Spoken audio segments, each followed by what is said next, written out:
May I please, Your Lordship? I beg to mention item number 5.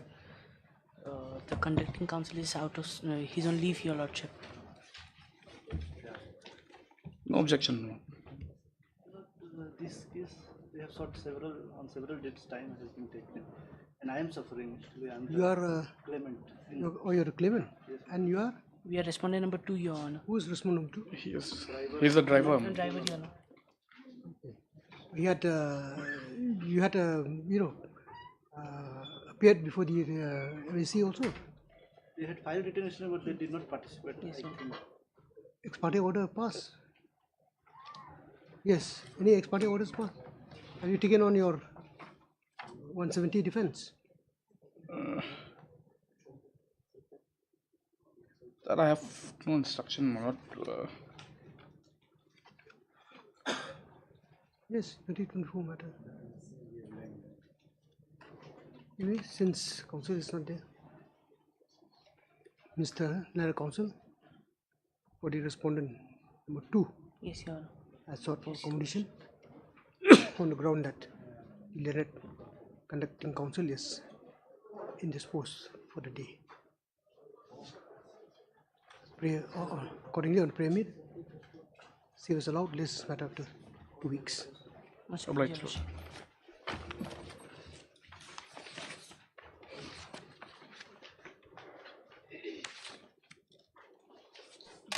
List item number 1.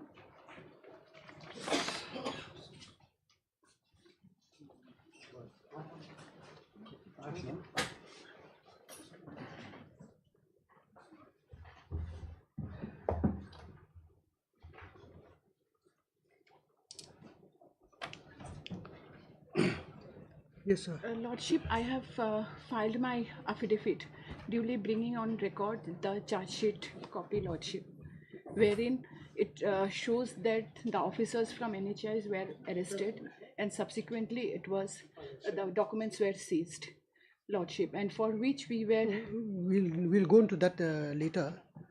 What is required for you is to file your additional affidavit. This is with regard to the Additional affidavit the grounds for Condoning. condoning the delay. which are not there, your previous Previous. Your in Lordship. your file.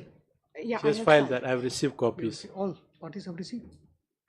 Yes, I have. Who else? My submission is that, Your Lordship, the additional affidavit which my learned friend has filed, it has no connection with our case. She has annexed a charge sheet with regard to some officers who were arrested and then thereafter released, but to a different kind of contract under a different company. I've gone through the entire charge sheet, Your Lordship. There's no whisper that the records of this particular land acquisition matter has been seized. It talks about some road construction somewhere in We'll Joy. hear- We'll hear the parties on that.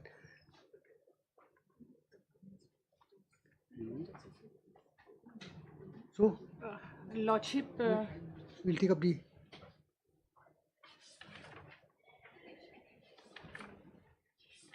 who are the parties here? the state is the party and private party is also there. Okay. You appear for respondent 3. The Lordship, yes. He is appearing for respondent 3, Lordship.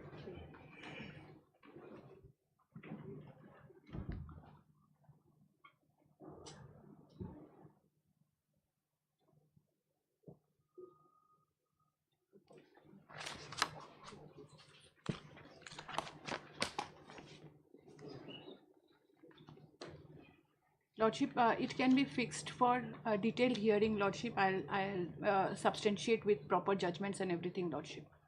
I'm about to take up the hearing today. Lordship, Lordship, You're prepared. Lordship, I am prepared. You start.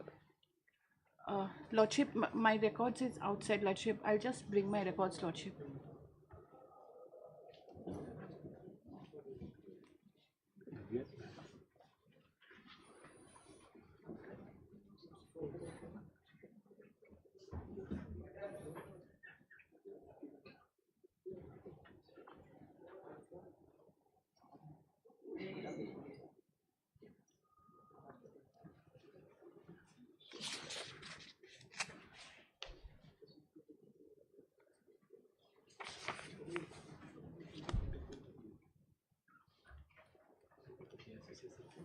Dona, can you do?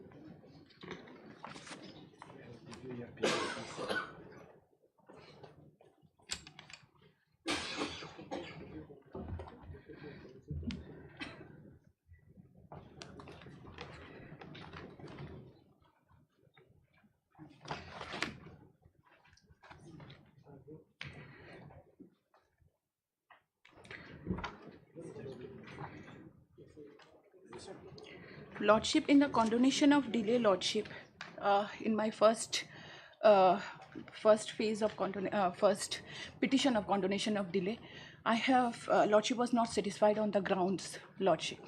Subsequently, Lordship, there is a I have apprised the court, Lordship, that since the charge sheet was filed, Lordship, my learned friend has pointed out, Lordship, that it pertains to different project. It is not about the project, Lordship. The instructing officers were all arrested, Lordship. If the officers who are in charge of pursuing the case and also obtaining the instruction, from whom I can obtain the instruction, Lordship, because to pursue the matter, Lordship, I need to get authorization from them, Lordship, and also instruction that whether I should proceed with how to proceed with the matter, Lordship. And they were all arrested, Lordship, right from regional officers to the subordinate officers, accounts officers, almost all were arrested, along with the contractors, Lordship. So, Lordship, it's not about the project, it's not about other things, Lordship. When the documents were seized, Lordship, it pertains to the relevant project, though it is relevant project, but Lordship, entire office were scrutinized by the CBI, Lordship. The documents were misplaced. We could not properly settled ourselves. By the time, Lordship, this execution proceedings were also been initiated, Lordship. So, Lordship, it is not as a intentional delay in filing the appeal, Lordship, but due to circumstantial situations, Lordship, that has arisen, for which I have filed this in filing this appeal, it has caused a delay. I have, Lordship, in previous occasions, Lordship, I have placed some judgment, Lordship, where I have mentioned that day-to-day explanation is not required, Lordship, but a sufficient ground should be shown. Lordship, here, when the officers were arrested, Lordship, the impact happens to all other people who are working, Lordship. Once a CBI inquiry is initiated, everyone is on alert mode, Lordship. Situations were to the extent, Lordship, when we lawyers also we were as if parentless, Lordship, because we were not getting any instruction how to what to do with the matters. If any signatures are to be obtained, from whom to be obtained, whom to be informed, Lordship. There was no one to thing, and the questioning were going on, Lordship. Investigation was on process. All the officers who were not arrested but were under questions, Lordship. So the situation, Lordship, when being such an higher post, Lordship, is well versed how the inquiry, when such type of inquiry gets initiated, Lordship, what is the situations in the office, Lordship. So, Lordship, there was no one to instruct me to what to do with the case, Lordship. Though I was not in a position to intimate also, Lordship. It was just after the judgment was pronounced in the instant case, Lordship. The judgment was pronounced only in 2020, Lordship. Subsequently, in 2021, they were arrested, Lordship. Till 2022, their arrest memo is also there, Lordship. So 2022, 2023, till 2023, 2024, the situations were till now, Lordship. Some of the cases, Lordship, they are still investigating, Lordship, because though the charge sheet has been filed, Lordship, but investigation had not proceeded, the trial has not proceeded, because, Lordship, they were too scrutinized from the base level, Lordship. So, Lordship, for which purpose, Lordship, I could not obtain instruction on time, Lordship, and such caused the delay, Lordship. So what are those authorities? Lordship, You said you'll. Lordship, the authorities I have placed, Lordship.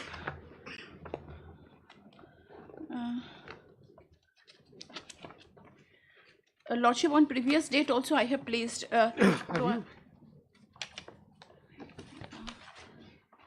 it is.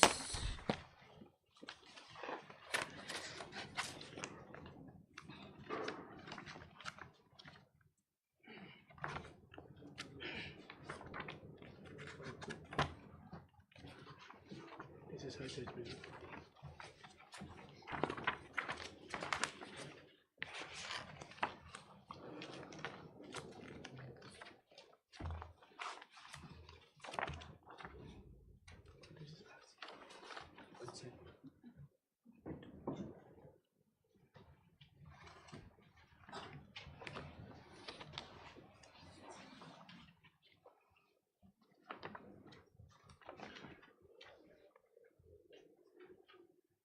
Lordship, in page 2, Lordship.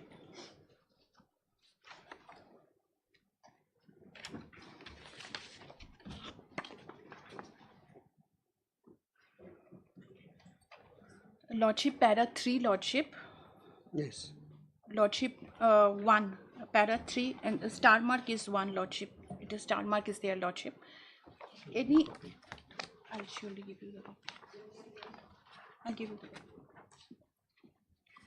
An appeal or any application other than application under any provisions of 0.21 of the Code of Civil Procedure 1908 may be admitted after a prescribed period if the applicant or the applicant satisfies the court that he has a sufficient cause for not preferring the appeal or making an application within such period.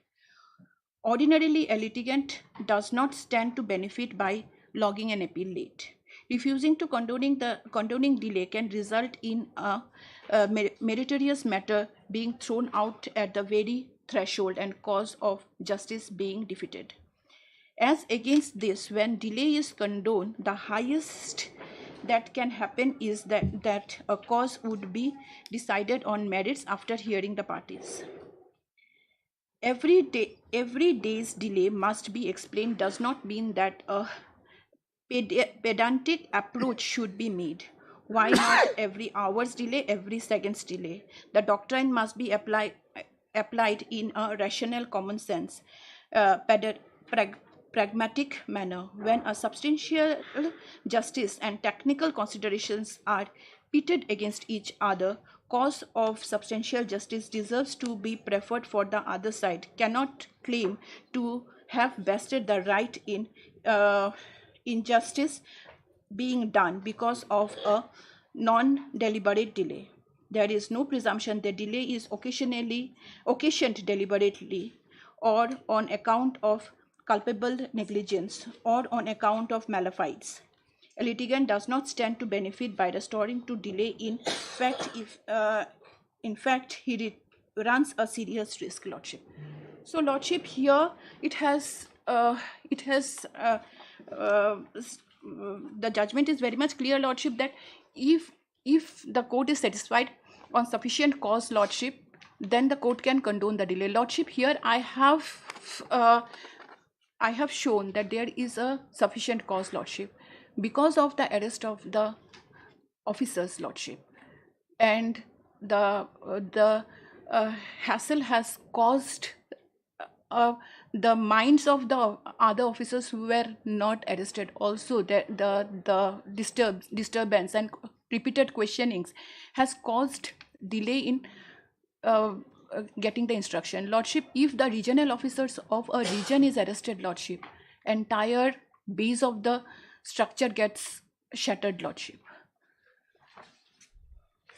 Yes. Please, Your Lordship. Lordship, my learned friend has filed an application for condonation of delay of more than 1800 days. Judgment was passed on 11/2/2020. Yes. On the first application which they have filed, Your Lordship, Yes. There's no sufficient cause made out. They were relying Delay is 18 days, 1800 more days. than 1800 days.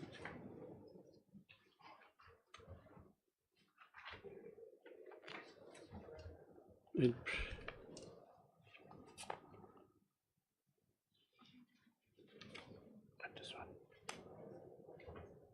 So what has happened, Your Lordship? Judgment was passed on 11/2/2020.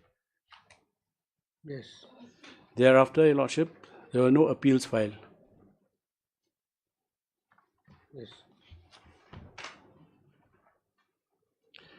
Now, recently, Your Lordship, last year, in the month of September, October, since the payment was not made to me, I had filed an execution case before the concerned court in the trial court. The matter proceeded, they contested. After they contested, they consented also, which I have submitted earlier, Your Lordship recollects, that they have consented to the order, they have prayed for time that within 10 days will deposit the money. There were no, in their show cause, Your Lordship, all these grounds are taken before this court. They ought to have taken those grounds also before the trial court, which they have not. They have consented to the execution. They say, okay, we'll file, give us 10 days time, we'll deposit the money. Thereafter, Your Lordship, they came before this court and filed an appeal with a delay of 1842 days. Now, in this application also, Your Lordship, their ground is basically relying on the other case which has been filed by other parties, that the award has not been enclosed. That is the only ground. But before going into the merit, Your Lordship, they have to give a sufficient cause in their condonation application.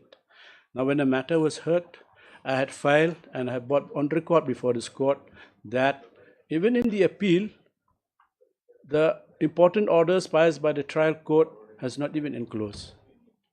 On the ground, my ground was that there was a concealment of material facts and suppression of facts. Now they've come with this condonation. There's no explanation as why it's delayed. There's no explanation that those officers were arrested.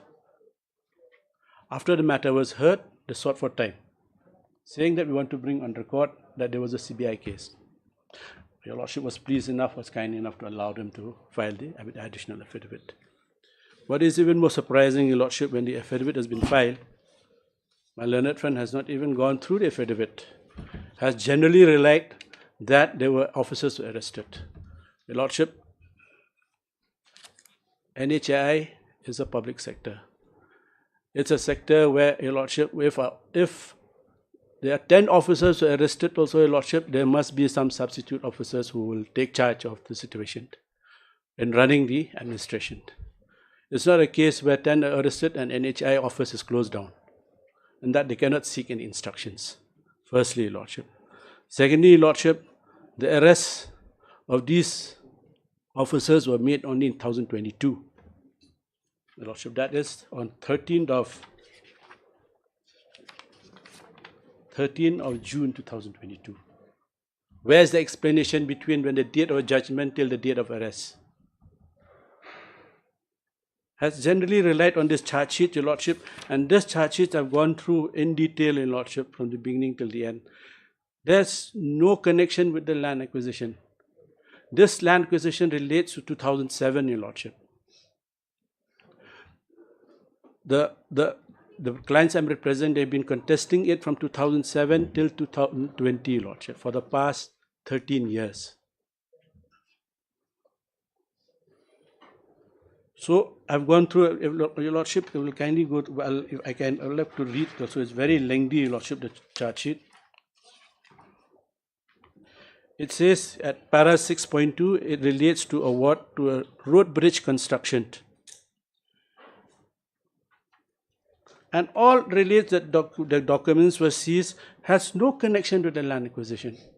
Only those particular records were seized that relates to their, whatever the allegations against those officers regarding bribing. If an inquiry has to be conducted, the concerned authorities conducting the inquiry should seize only those papers which are related to the bribe that they have taken, but not the entire records of the entire office. The office was not sealed. Only those documents. I think what was canvassed by the petitioner or the applicant Your Lordship. is the issue of state of mind. Because of such a situation where there was an CBI inquiry, most of the officers concerned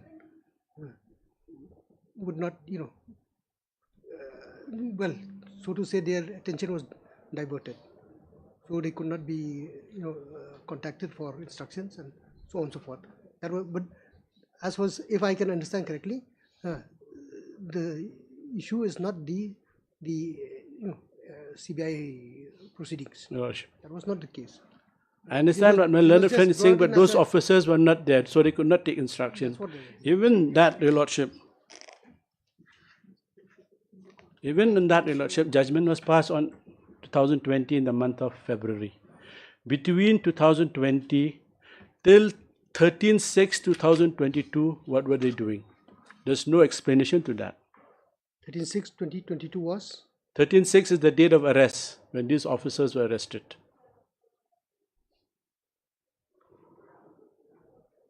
Yes.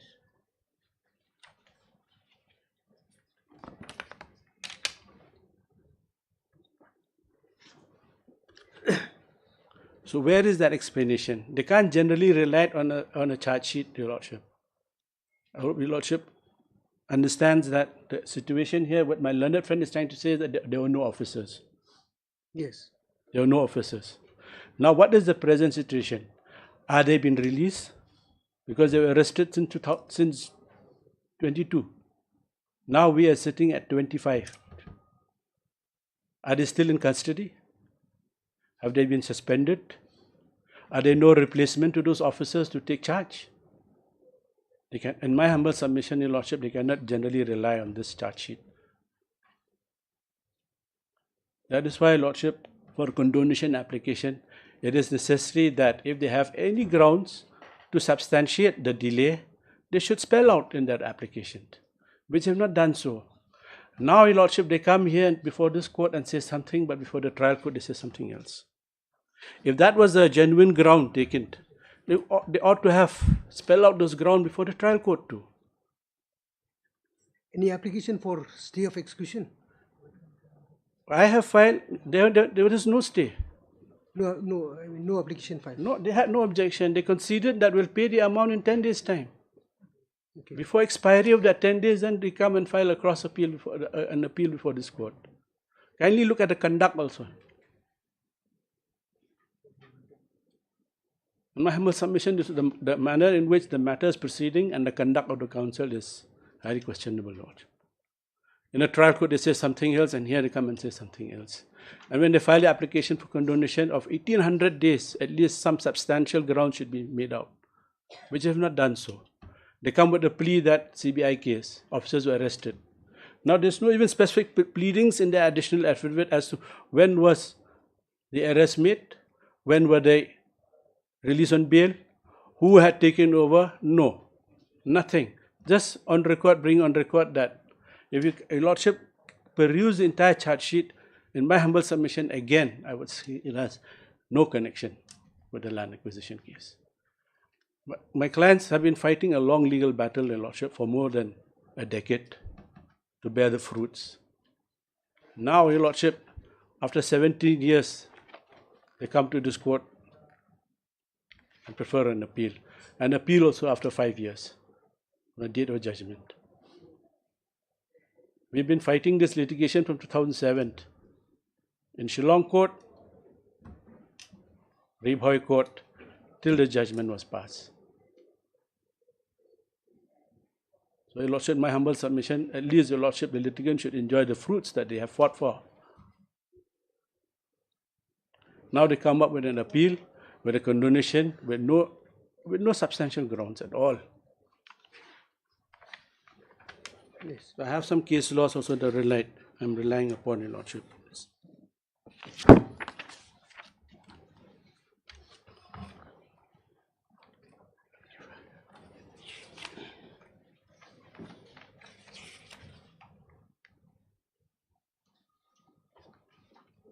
This is 2013, Your Lordship.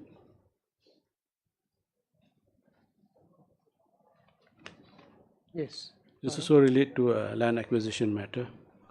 Paragraph 8, Your Lordship.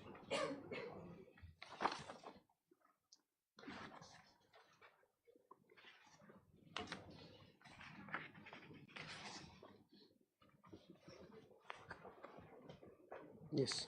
It is a settled proposition that Article 14 of the Constitution is not meant to perpetuate illegality or fraud, even by extending the wrong decision made in other cases. The said provision does not envisage negative equality, but has only a prospective aspect. Thus, if some other similarly situated persons have been granted some relief benefit inadvertently or by mistake, such an order does not confer any legal right on others to get the same relief as well. If a wrong is committed in the earlier case, it cannot be perpetuated as well. Equality is a right which cannot be claimed in illegality and therefore cannot be enforced by a citizen or court in a negative manner. If an irregularity has been committed in favor of an individual or a group of individuals, or a wrongdoer or a wrong order has been passed by a judicial forum, others cannot invoke the jurisdiction of the higher superior court for repeating or multiplying the same irregularity or illegality, or for passing a similarly wrong order. A wrong order decision in favor of any particular party does not entitle any other party to claim reliefs on the basis of the wrong decision. Even otherwise, Article 14 cannot be stretched too far, for otherwise it would make functioning of administration impossible. Now, Your Lordship, para 11. The expression sufficient cause. Para 11, Your Lordship.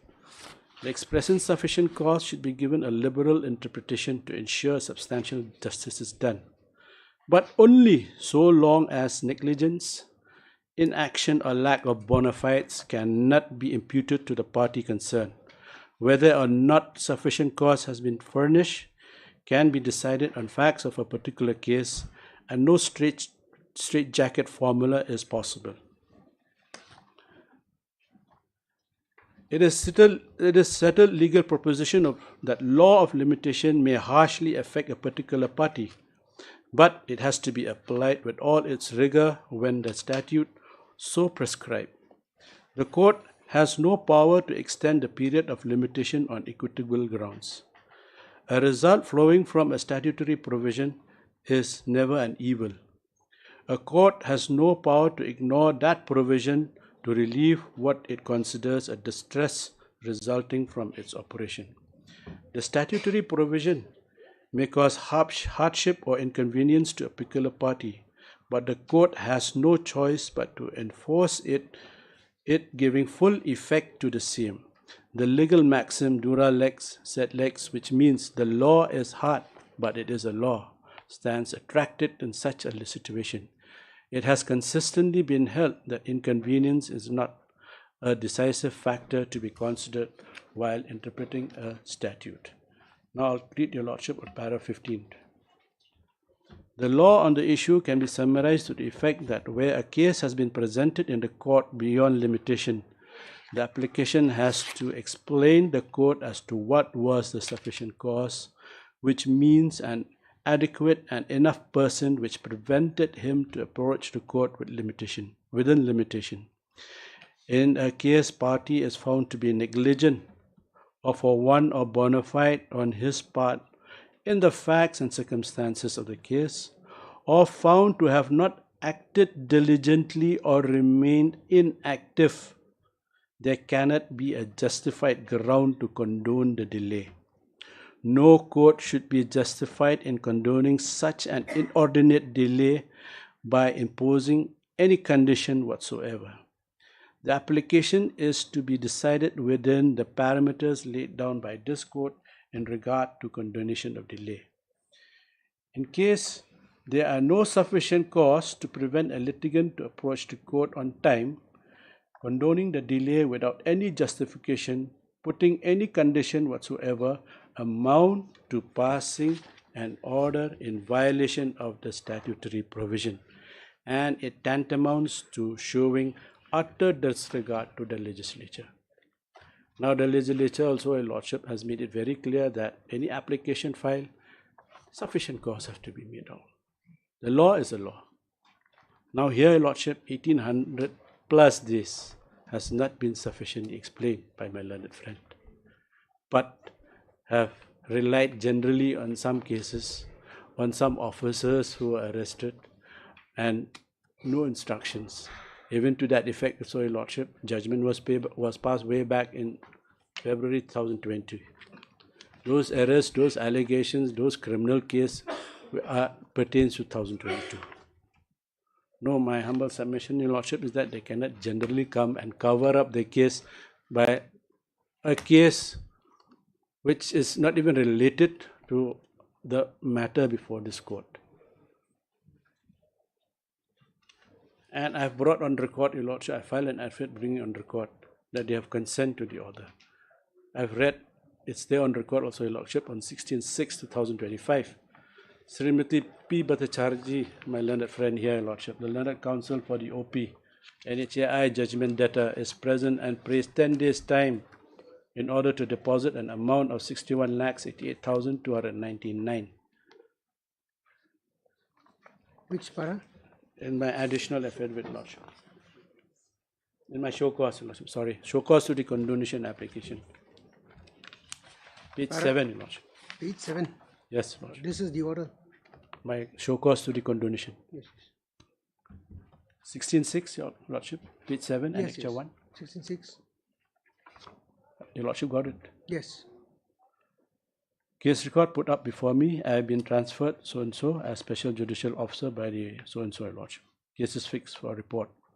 Srimati so-and-so, OP number 1, submitted that there is some confusion with regard to the claimant as there are two names as appeared, so-and-so, Your Lordship. P. Bhattacharjee, OP number 2, is present and prays for 10 days time in order to deposit an amount of so-and-so.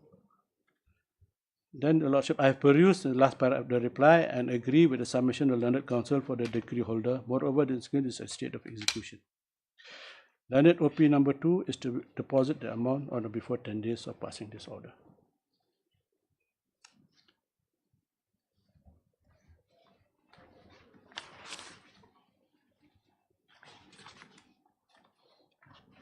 This is not annexed in the appeal. No? And these orders were not annexed in the main appeal also, Lordship. Okay. Yes, who is appearing for the collector? For the state, Your Lordship, Mr. SM is not available today. However, Your Lordship, we don't have much of a role, Your Lordship. It's between these two parties, Your Lordship. Your Lordship. The condemnation application, Your Lordship, Lordship.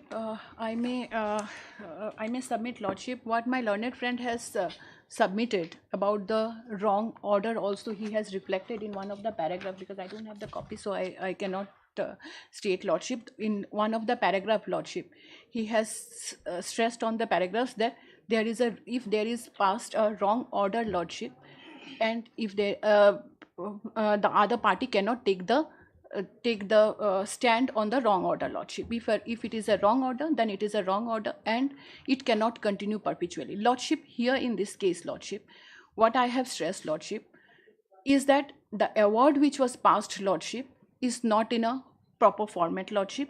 Further, Lordship, in the award, Lordship, because I have not gone into the merit, Lordship, the award, my learned friend's name is not reflected, Lordship, in the award list.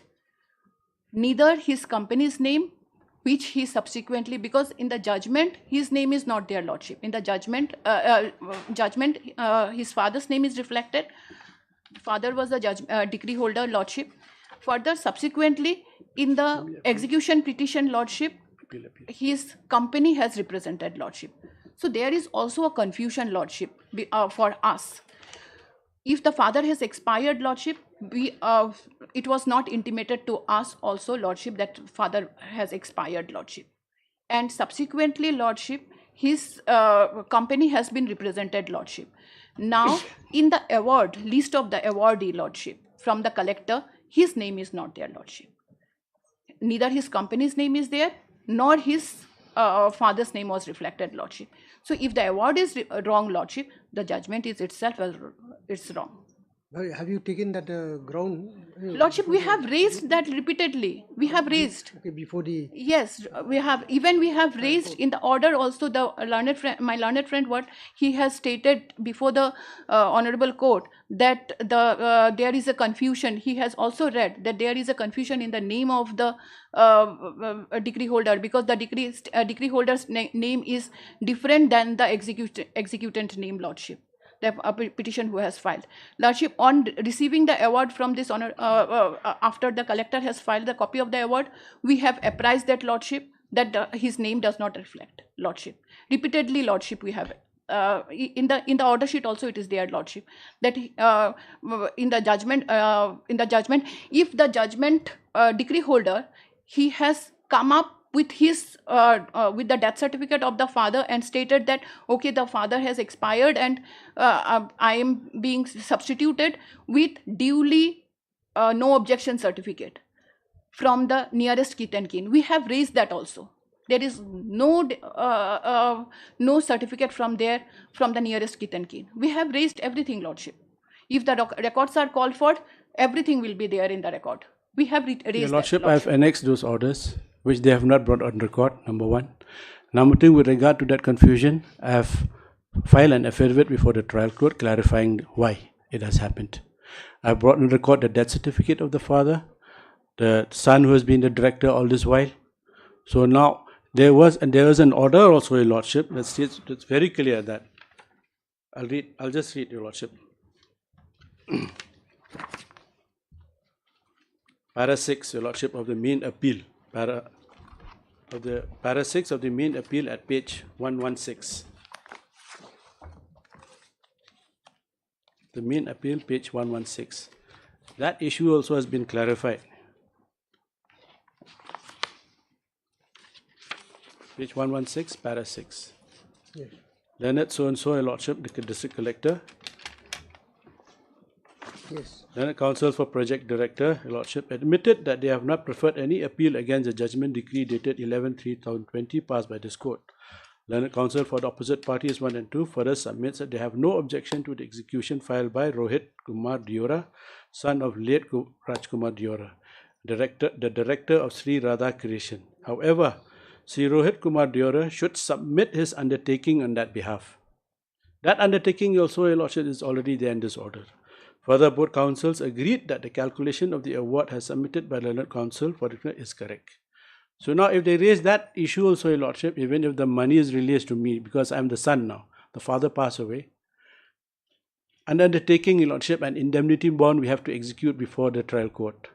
If I wrongfully take that amount, I'll be liable to refund the amount. There's no issue. That has been clarified, Your Lordship.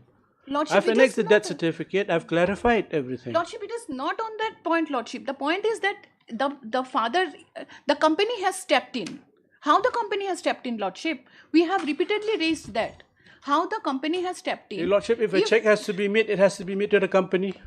No, Lordship, if the judgment decree holder is in the name of a person, not in the company, then it should be in the name of the person only. Lordship, first they have to satisfy the condemnation. They can't go into a merit like No, this. Lordship. Because that is going to the merit of the. Lordship, I have not I gone have into read the judgment, Your Lordship, which I But have I read 2012. That is a judgment which I have read regarding the conduct. How they have conducted the case. That is the last part, the paragraph 13, the paragraph 15. Anyway, this court will decide first on the issue of Condonation. thereafter, if the case goes for consideration on merits, then you can raise all those. Obliged. First you have to satisfy that. I've heard the parties are processing yours. Your Lordship. Item number 2. And there's no stay also to the execution, Your Lordship. That's what I've asked.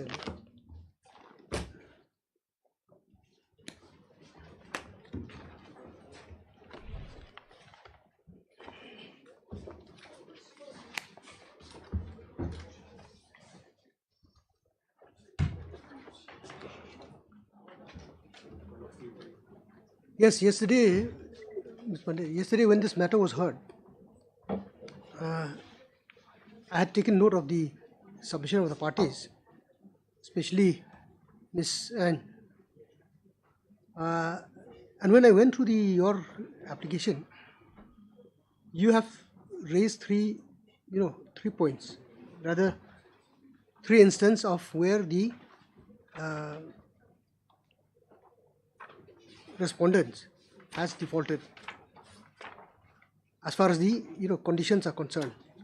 You said that condition number 1 was it number 1, 3 and 5.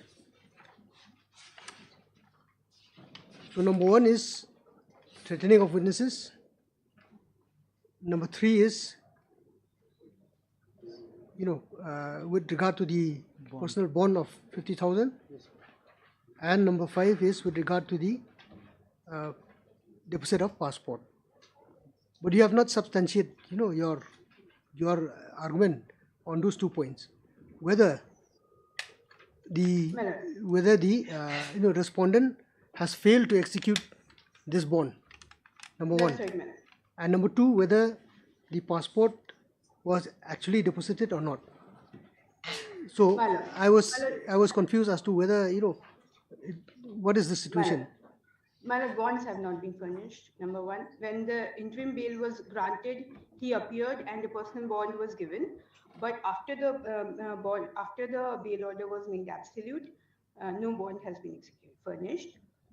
And on the other, as far as interim order is concerned, there is no direction for execution of a bond. It's the kind of formality that the police generally undertake, that they get a personal bond which says that they are going to cooperate, etc. True, but there is no specific as regard the amount of surety. No, madam. Yes, so. And on the aspect of the passport, my lord, the Jaipur, the passport authority had been informed. So so to that effect, now he has, through his lawyer, he has submitted some document. But as such, there was no surrender of passport by him. To that effect, the condition has not been fulfilled. Passport, my lord. Passport, has been intimated that it is retained by the passport authority, because there is case, these 2-3 cases, criminal cases. So intimation has been given to the IO. Even in your see, that's why I was trying to. I was going through the case diary. It has to be reflected there. Yes, so all these aspects is not there. As far as this bond is concerned, and particularly as far as the passport is concerned, nothing is there. In fact, it is incumbent upon the IO, to state in his city. My lord would find from the passport authority informing them that they are kind of, retaining the passport. Where is that? He applied for renewal, and the passport authority was informed, and therefore they kind of not renewed. Was that information intimated to the IO? That's right, my lord. We had received an intimation from the passport authority as well as later on when the counsel of the accused appeared before the IO, he had kind of given that intimation. But where is that? Can you help me? Just show me where is that the acknowledgement of the IO that this is the situation as far as the passport is concerned. You were saying that you had received intimation from the passport office regarding the retention of the passport. My lord. Where is it? My lord, I right now you may not have the. But your colleague is here. My lord. Your colleague is here. She can help me. Agani, you have a copy of the CD video?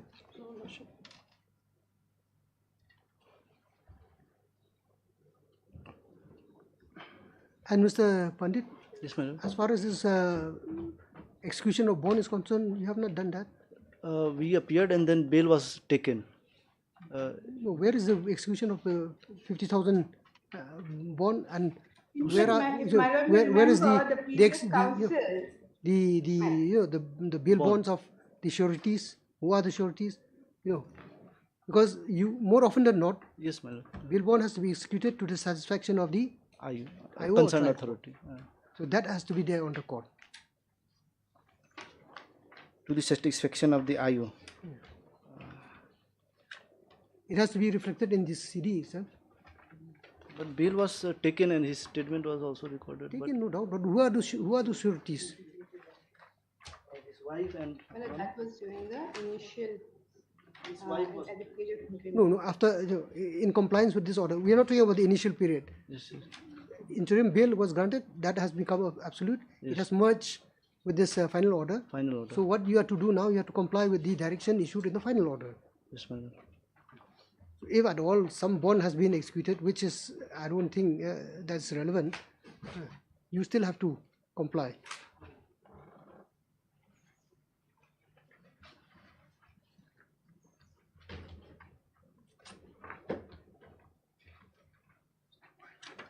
Wife. I think that one was executed on after interim bail. No, we are not talking about that. Yes, yes, yes. Couple, no? 24 9.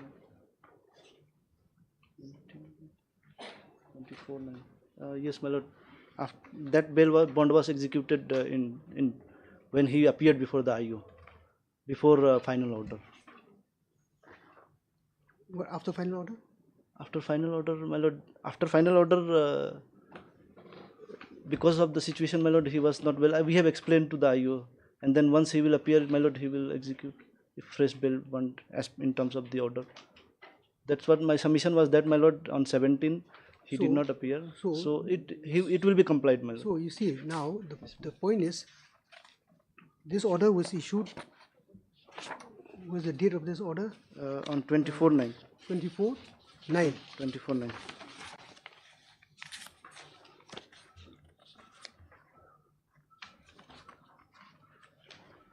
Then he appeared on. Then notice was sent to him on 8/10. All these 3-4 that dates. means from 24 9 till date you have not appeared even once. No, my lord. Because we have given intimated Yes, the IO. Yes. you may have given your reasons, but you have to look at your conduct also.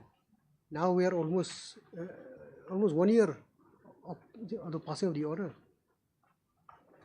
That by itself, means it's very apparent that the direction of the court was not complied with. Yes, my lord, I beg to humbly submit that, my lord, after he is intimated, after he appeared this respondent before the IO, bail was taken in the initial state. Thereafter, my lord, notice was issued and the date was fixed for his appearance. And we have intimated that, my lord, that because of this, thereafter, my lord, on January and February, this year only, February, he was implicated in other cases. He came to Khanapara police station. Thereafter, he was taken to Tura. Bail was granted in 3-4 cases. And thereafter, my lord, they filed the cancellation of bail. So the matter is now, it is in this process only. It has been. That is beside the point. My lord, I humbly request, pray, my lord, that it will be because of this pendency and then his health condition and because of so many cases, and he is aged person, 65 years of age. All the surrounding circumstances, my lord, this has not been done. So, my lord, one chance may be given. It will bond bail will be executed. My lord, for this, my lord, his bail cancellation will be a harsh punishment for him, my lord. Taking into overall circumstances. Taking into all the circumstances, my lord, because 4-5 cases he has been implicated. And once he came also, my lord, then in Khanapara, he was taken to Tura. 2 cases were in February. 2 cases were again registered.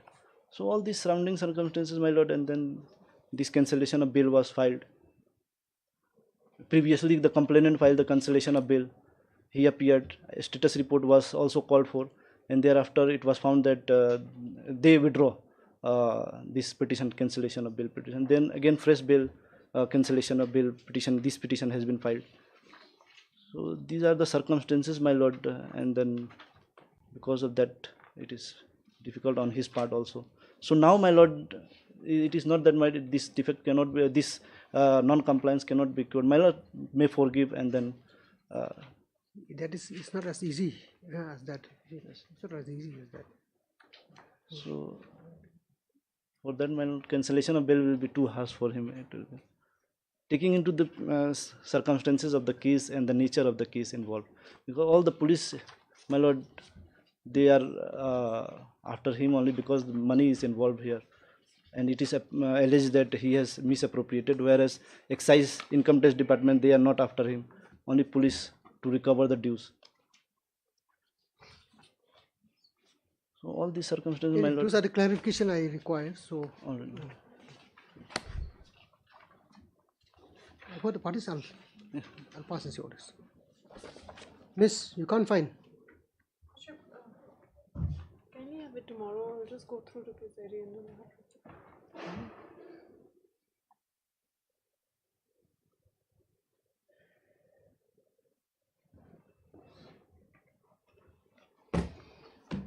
Okay.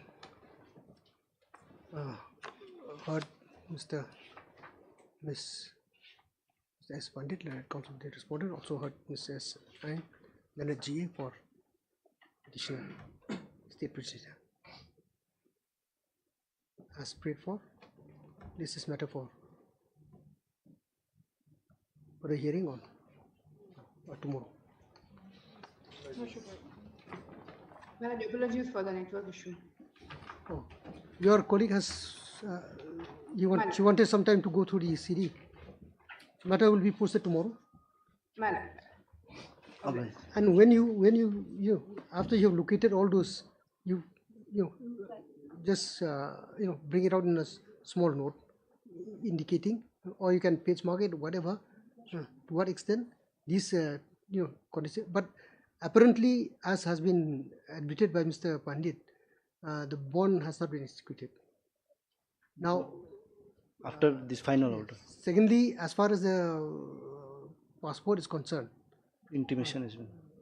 that has been, Yes, there is no parties violation have of agreed. that. Yes.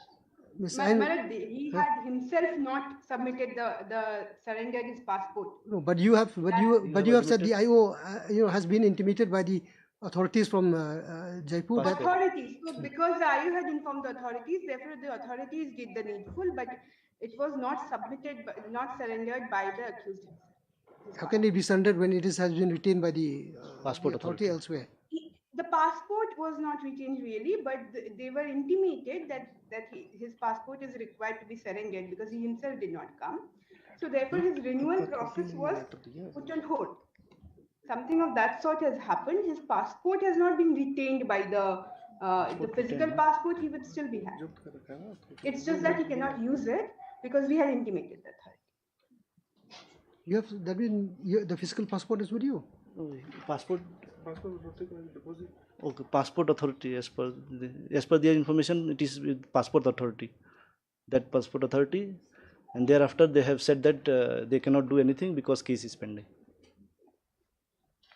Because he had applied for renewal, my lord, passport authority refused to renew. True. But then those things, you should have brought it out, from your records as to again I repeat myself In the as pleading. to what was the the observation of the IO in this regard when the intimation was received by him. What was I'll help my colleague in finding it, my lord. I've seen those pages. I'll help.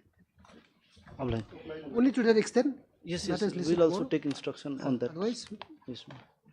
order will be prepared. Also, if they can bring on record the intimation they have received from the passport office, because just- that's I'll take not instruction. they had not Or supplied that. who you have received the intimation?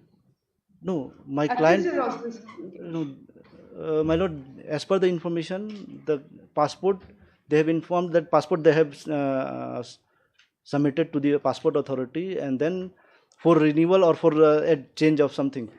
So you have receipts for that. So, but they have said that because they cannot do, because there is 3 cases pending. Who can? Passport authority.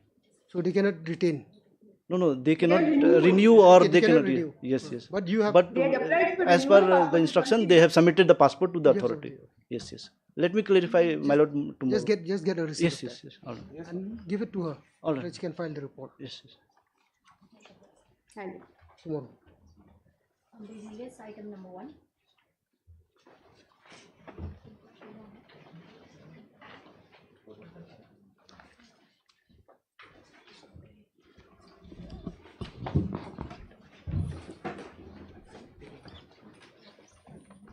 Ketua you ini first ini this is not a fix for orders nih. This is matter of the 1 week for orders so. Di mana nama tiap tukar. Well, this 1 and 2 are with regard to Maxwellton, my lord. My lord, on last occasion, what happened? I prayed for your lordship to implead them as a party in my writ petition, my lord. So accordingly, I filed an application for impleadment. It's miss case number 174.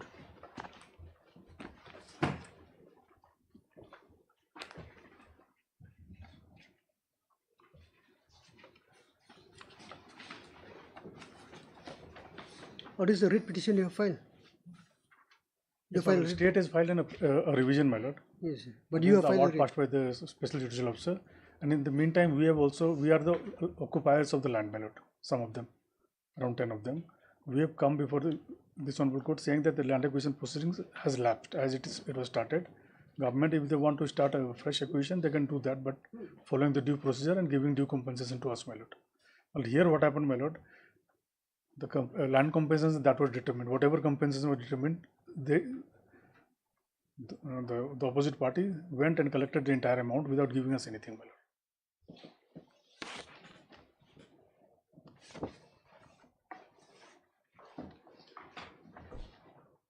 So now you have implemented him as a party. Now this is an application for impleading her as a respondent in my writ petition, my lord.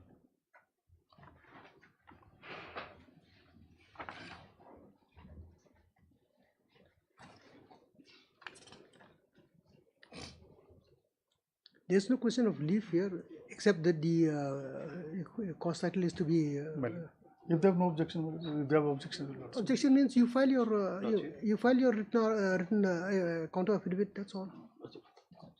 First of all, may I make a submission, Lordship? As admitted by the parties, my lord, they were never party to any of the suit of the entire land acquisition proceedings. My lord, we are simply on impleadment application. My lord, kindly peruse the last order, my lord, in WPC number 176. And he has a very high stake, my lord. He'll unnecessarily make unnecessary submissions. Just let him. First of all, my lord, only one thing, my lord. My lord, kindly see his last order, my lord, in WPC 176. The order dated 1/8/25.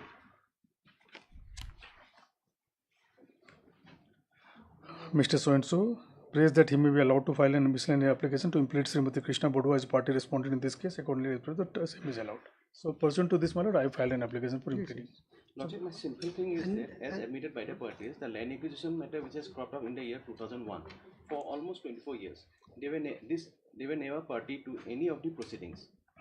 My lord, since they were never party to any of the proceedings, my lord, I just want to know, how did they get the copy of the annexes, my lord?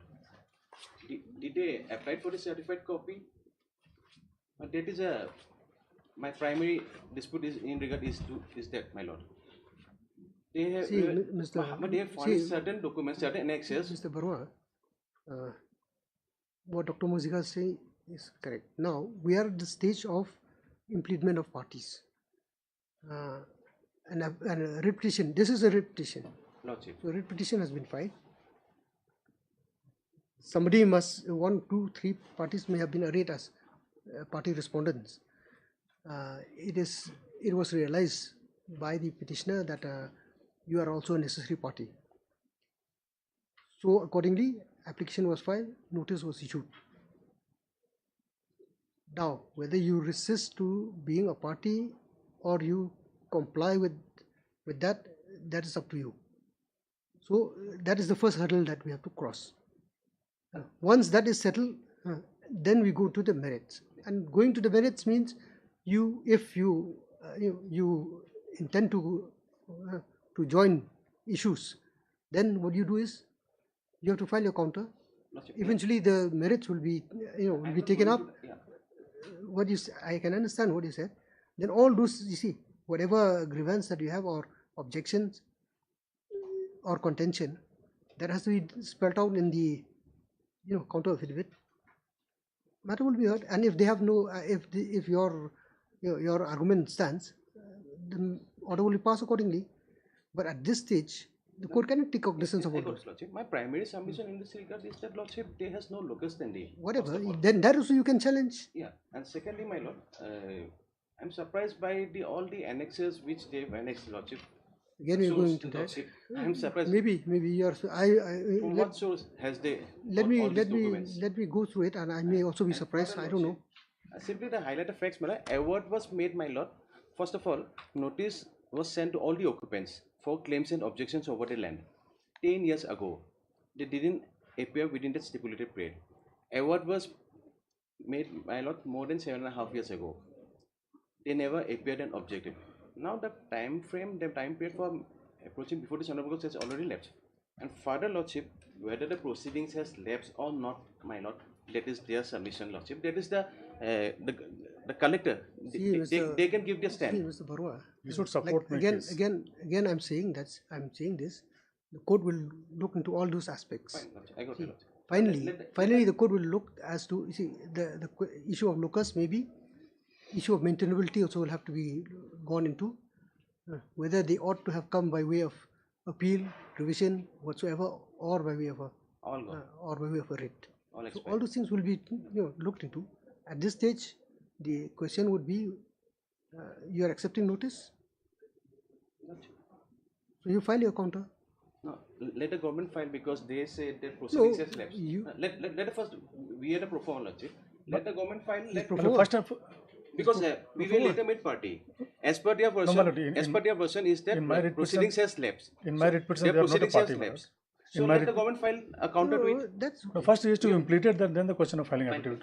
But today, an order passed, they are impleaded as respondent 5. yes, that's And then they'll file an affidavit in the main case. The collector will file whether the proceedings has lapsed or not, a counter to it, Lordship. that, of course. If Collector has lapsed, what to the say? collector has been made a party here. Yeah. If Collector lapsed, has been made a party. Have you made a collector a party? Yes, collector is 1, 2, 3, 4 million We'll be filing our affidavit, Your Lordship. in the main case. Today, this case may be disposed of by impleading major party.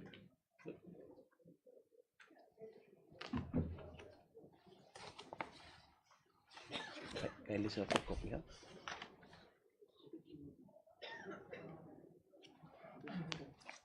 I've already given a copy last time. No, the miss case. The miss case. Dr. N. Musica, Senior Counsel, appearing for the petitioner, who has submitted that. Can you pass to Miss Case? 174. That in compliance with this court's order dated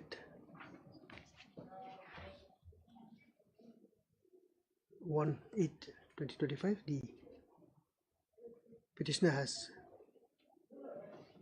caused notice to be issued upon the appellant Srimati Krishna Barua,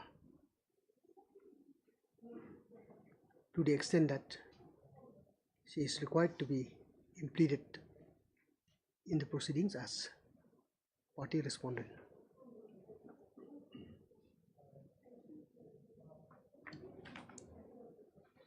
The notice has accordingly acknowledged receipt of said notice. It is prayed that the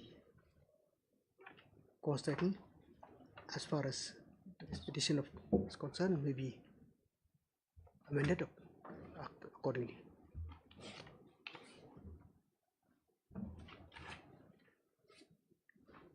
Mr. I. Barua, Landed Counsel,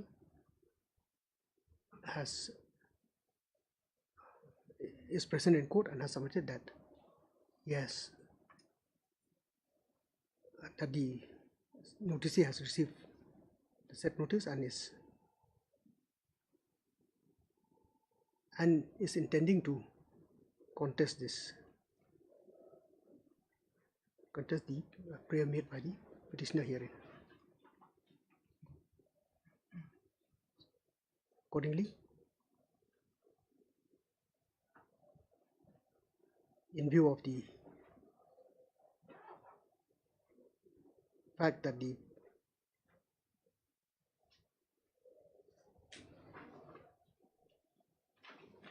said noticee has acknowledged the said notice, she is therefore rated as a party respondent in these proceedings as respondent number 5. Petitioner to take steps for amendment of the cause title in the main case.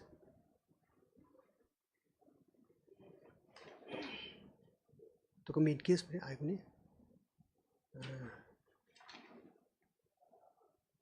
heard of musical and senior counsel,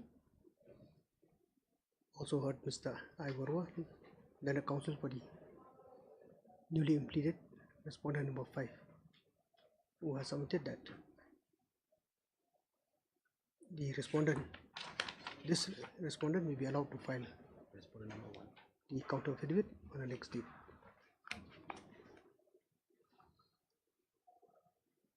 So when do Lordship, they will be filing affidavit, the collector. you will also, I mean, all the respondents have to file. Let them file. We have nothing to say. If left, what to say, Lordship? Let them file. If required, we'll file later. The Collector may be allowed to file. then I ask you to last portion. Mr. Ailwala GA appearing for the respondent 1, 2, 3, 4 has submitted that this respondent may be allowed to file. You're filing joint or separate? May be allowed to file a joint affidavit, counter affidavit within the next date fix. 2 weeks time may be given, Your Lordship. As prayed for, please this matter after 2 weeks. 2 weeks then? Later stage, if required, we may file counter to it. That is, you see, that is up to you. If you find that you have, by now you must have received copy of the petition. You must have received copy of the petition by now. Just now. Red petition I have given you last On last time I got it. This miscase I have just now. This case is disposed of. So that means this number 1 cannot be taken up. Your Lordship, number 1 has to be taken up after number 2, Your Lordship. On the last date, the learned advocate. That's what I was. Can be listed together, my lord, next date. It will be listed together. Yes. To number 1, parties are present. Learned counsel with respect to parties are present. As prayed for, this is matter up to 2 weeks. 2 weeks. Item number 3.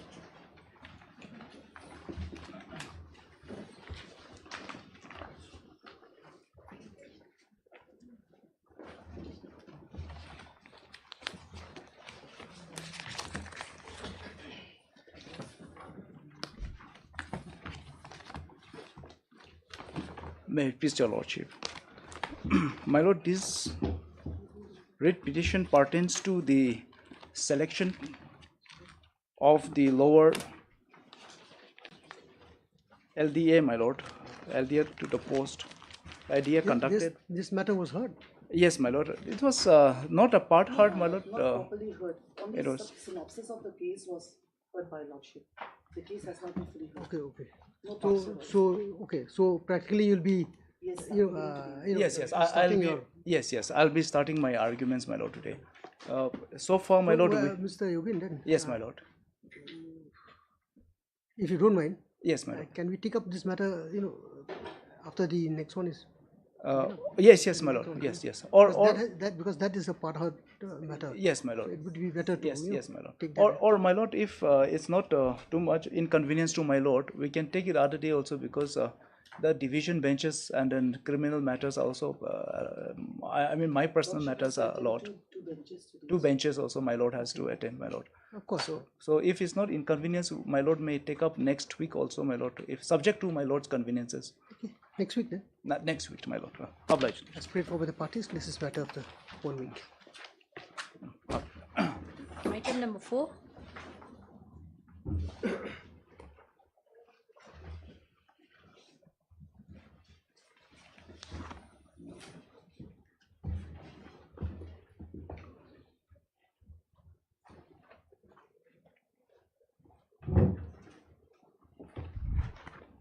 It's coming.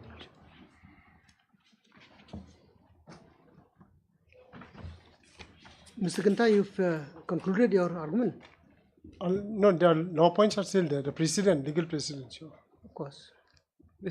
When we are supposed to place judgments, Lordship, today. You have also been heard. Yes, you are finished. Yes, Lordship.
Lordship, He's on his legs, or he is. he was here, Lordship, because he has gone for tea. No, Lordship. Lordship, there's a matter in the division bench. True, that's what I'm saying. If he's on legs in the other, and we can understand. Lordship. Some other matters going on. No, it's his matter, Lordship. It's his matter, Lordship. So we'll just get a clarification. He's supposed to be here, Lordship. If it takes too long, the court cannot wait. Lordship, I apologize.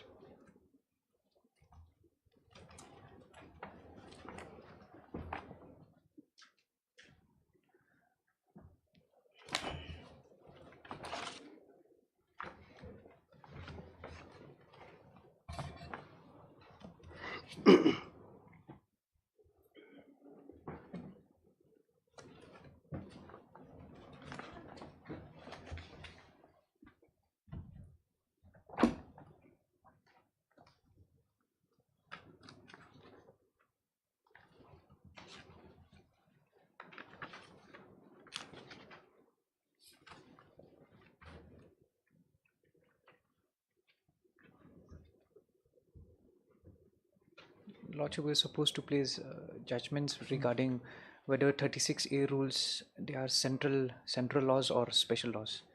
That is the. Oh, that is one point which. Yes, that is a point of consideration. And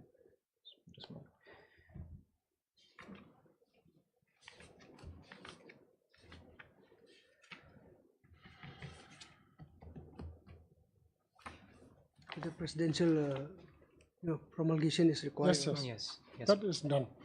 That's a Governor General.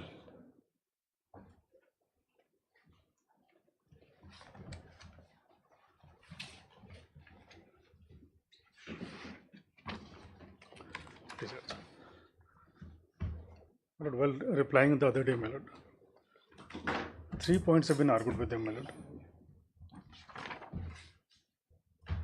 First was with regard to not mentioning of any provision in the condemnation application. That I have cited a decision of the Supreme Court that not mentioning is not relevant as long as the power is there. Second issue was no power to condone beyond 30 days, my lord. Yes. But in this regard, I placed the decision of Shell Action Committee, my lord. This full bench of this Honorable Court has held that Limitation Act is applicable to all areas in Meghalaya, my lord. So the question that arose, my lord, the query raised by lordship, when the rules say 30 days, my lord, And even assuming the Limitation Act is applicable, what will the implication of special law and general law, my lord? So, my lord, in this regard, I found out two decisions, my lord, which in my humble submission will cover this aspect, my lord. I'll just place those two decisions.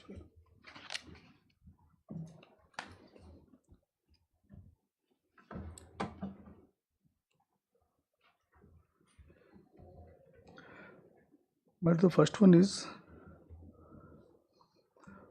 Mukri Gopal, 1995. 1995? 5 SCC 5. 5. Page number 5 also. Volume 5, page 5.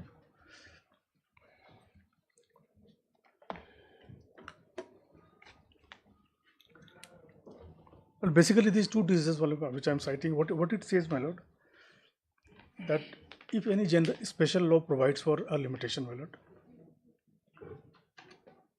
and it does not say that Limitation Act is not applicable, or it does not say that no further appeal can be filed beyond 30 days, like in our case, in such case, if there is a silence, my lord, Limitation Act section 5 will come into picture. But like in Arbitration Act, my lord, there is Securitization Act, there are other acts, my lord, where it says that initial period is 60 days or 90 days. It can be extended up to 30 days, but not beyond that. In those cases, the special law will prevail and the Limitation Act will not come into picture. I'll just refer to para 10, my lord, in this.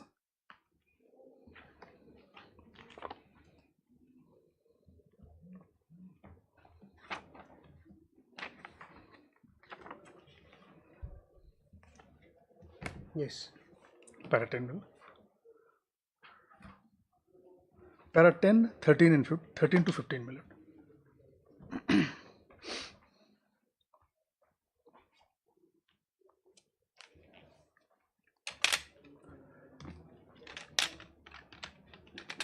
Yes.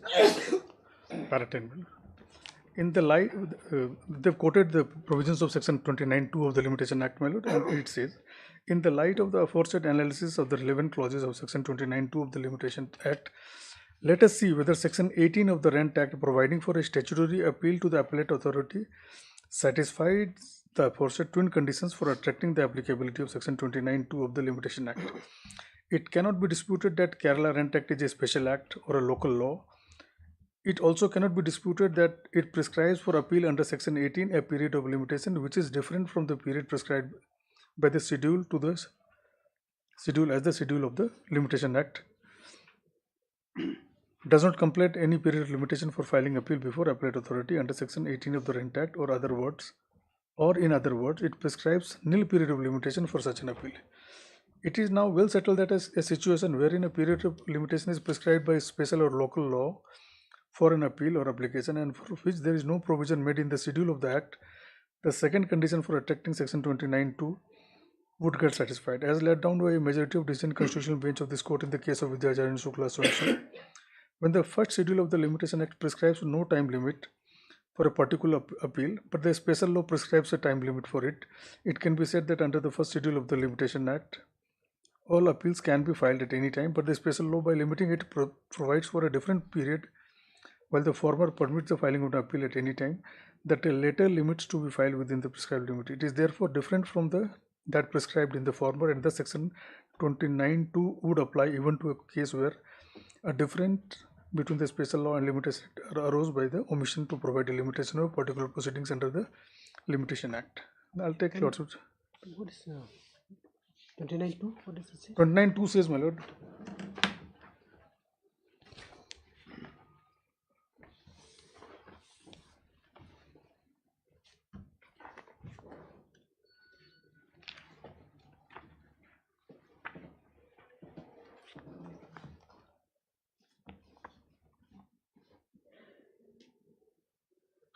It's about where any special or local law prescribes for any suit, appeal, or application a period of limitation different from the period prescribed by the schedule, the provision of section 33 shall apply as if such period were the period prescribed by the schedule, and for the purpose of determining any period of limitation prescribed for any suit or application or other by any special or local law, the provision contained in section 4 to 20 shall apply only in so far as and to the extent to which they are not expressly excluded by the special law or local law. So this in this context, reference can be made to the 1937 rules. My lord. Here the issue was the Rent Control Act of this Karnataka Rent Control Act, where also similar provision. I'll just see, my lord, if the provision is quoted somewhere. Section 18. Section 18 is there, my lord, in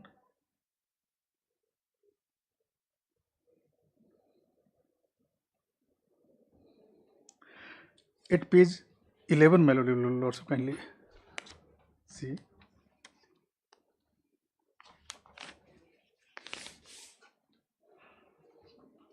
Para 18 is quoted, my lord. Provision for appeal. My lord. This is a provision of the Rent Control Act, my lord, of that state. Rent Control Act, yes. It says appeal. The government may, by general or special order notified in the Gazette, confer on such officers and authorities not below the rank of subordinate judge the powers of appellate authorities for the purpose of this act, and in such areas or in such classes of cases as may be specified in the order. Any person aggrieved by an order passed by the Rent Control Court may, within 30 days from the date of such order, prefer an appeal in writing to the appellate authority having jurisdiction. In computing the 30 days aforesaid, the time taken to obtain a certified copy of the order appeal against shall be excluded. My lord, the provisions are more or less, section 36A says same thing, my lord. Even the wording that in computing the period of 30 days time taken to obtain certified. So my lord, this was an issue. So the question was whether Limitation Act will apply or not, whether these 30 days can be extended or not. And I'll take you to para 13 now, my lord.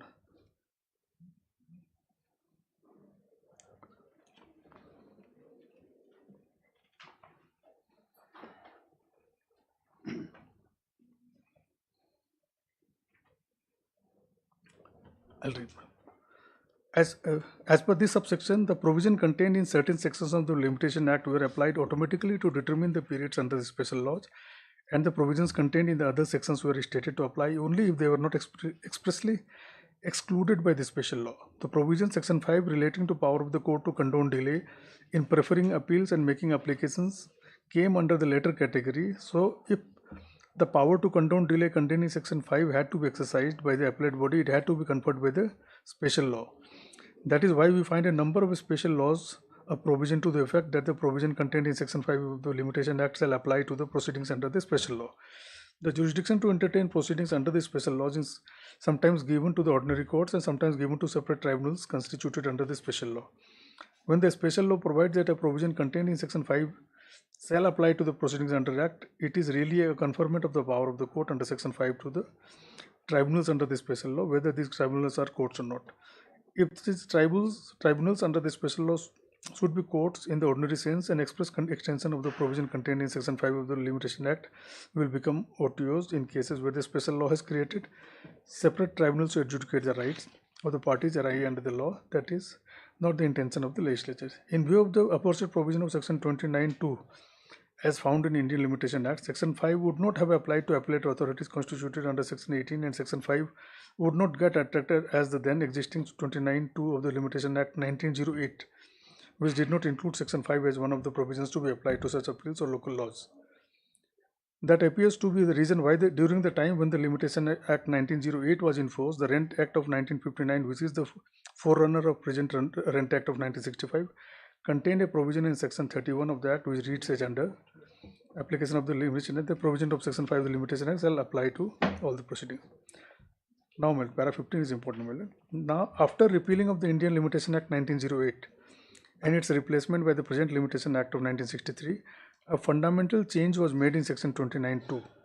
The present section 29(2), as already extracted earlier, clearly indicates that once the requisite conditions for its applicability to given proceedings under the special local law are retracted, the provisions contained in section 4 to 24, both inclusive, would get attracted, which obviously would bring in section 5, which shall also apply to such proceedings unless applicability of any of the aforesaid sections of Limitation Act is expressly excluded by such special or local law. By this change, it is not necessary to expressly state in a special law that provisions contained in section 5 of the Limitation Act shall apply to the determination of the periods under it. By the general provision contained in section 29(2), this provision is made applicable to the periods prescribed under the special laws. An express mention in the special law is necessary and only for an exclusion it is on the basis of that when the new Rent Act was passed in 1965, the provision contained in section 39 was omitted. It becomes therefore apparent that on a conjoint reading of 29(2) of the Limitation Act, section 18 of the Rent Act of 1965, provisions of section 5 would automatically get extracted to those proceedings, as there is nothing in the Rent Act of 1965 expressly excluding the applicability of section 5 of the Limitation Act to the appeals under section 18 of the Rent Act. So, my lord, if the special act is excluded, my lord, but if it is not excluded or it is silent, Limitation Act will apply. But in the second reason I'm citing, that is more direct, my lord. This is little, the other one, my lord, this is 2014 volume 10.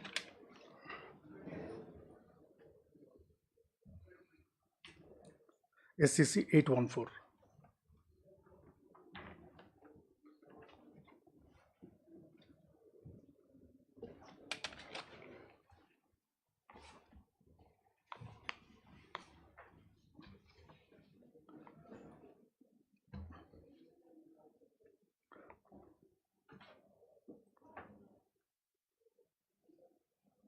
Para? 20 till 23 or even 24 also, my lord. 20? 20 till 24.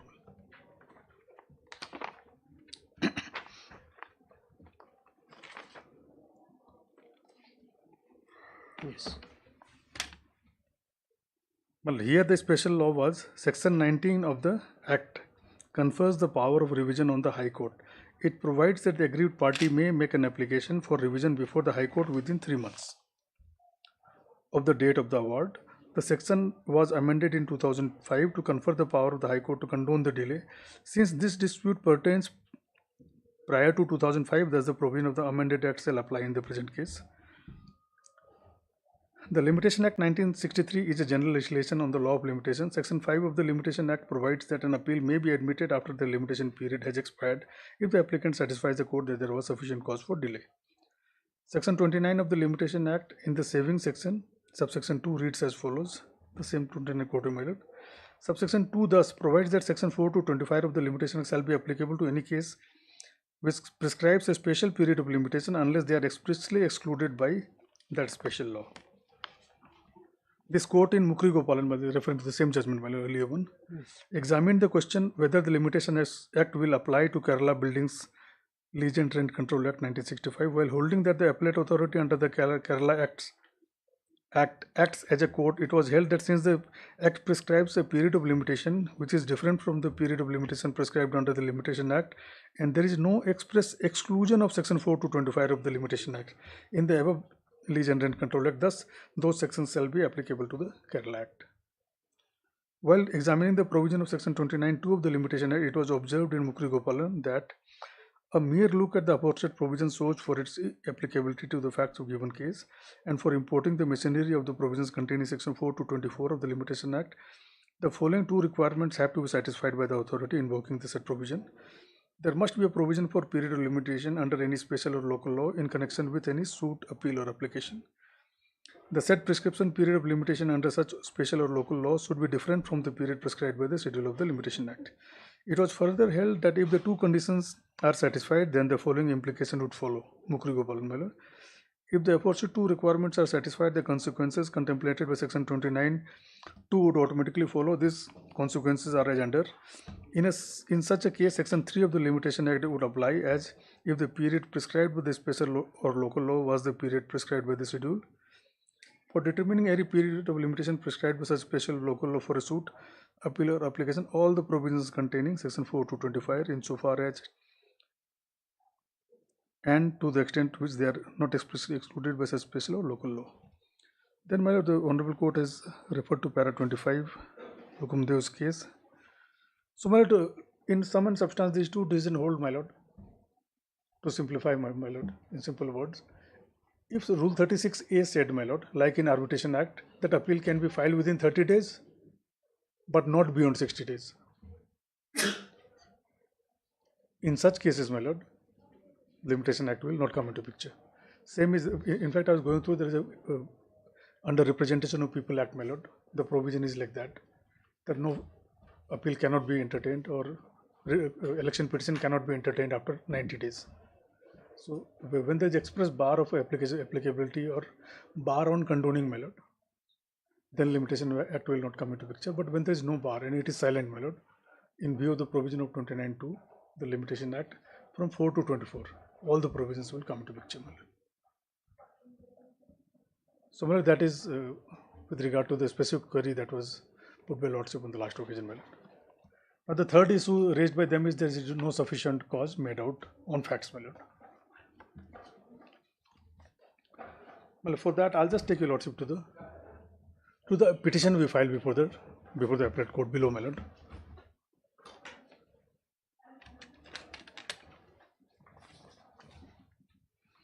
That your lordship will find is page 154, my lord.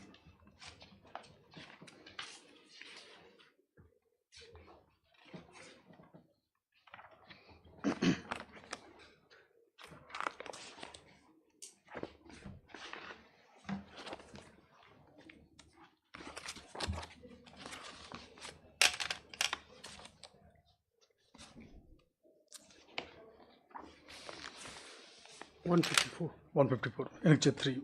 Yes.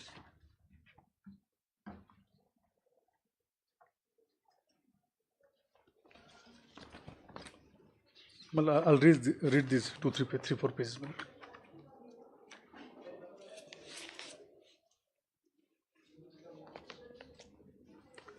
The applicant as appellant have preferred the connected appeal. I'm reading from page 155, para 1. Okay.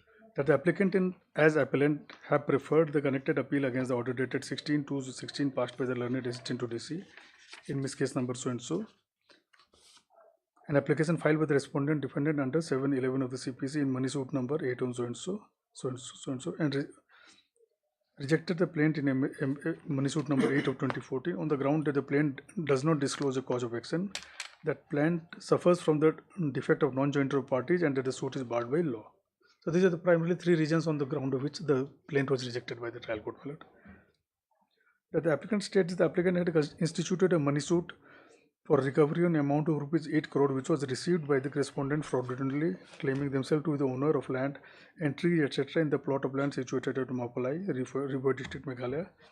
Whereas subsequently it was transpired that the land in question is in possession of the Soil and Water Conservation Department, Government of Meghalaya, and the pine afforestation and coffee plantation therein and the buildings and the structures therein have been constructed by the Soil and Water Conservation Department from the public funds, and the respondents have no right to receive the land acquisition compensation for the same.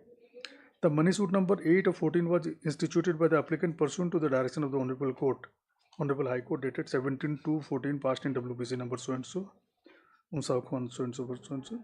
whereby the Honorable Court had observed that if the government is sure enough that the petitioner claimant has taken payment of rupees 8 crore by fraudulent practice, then in that case they should file a recovery suit before the appropriate court. Your Lordship, this was the order passed by Justice Sen at that point of time, my lord.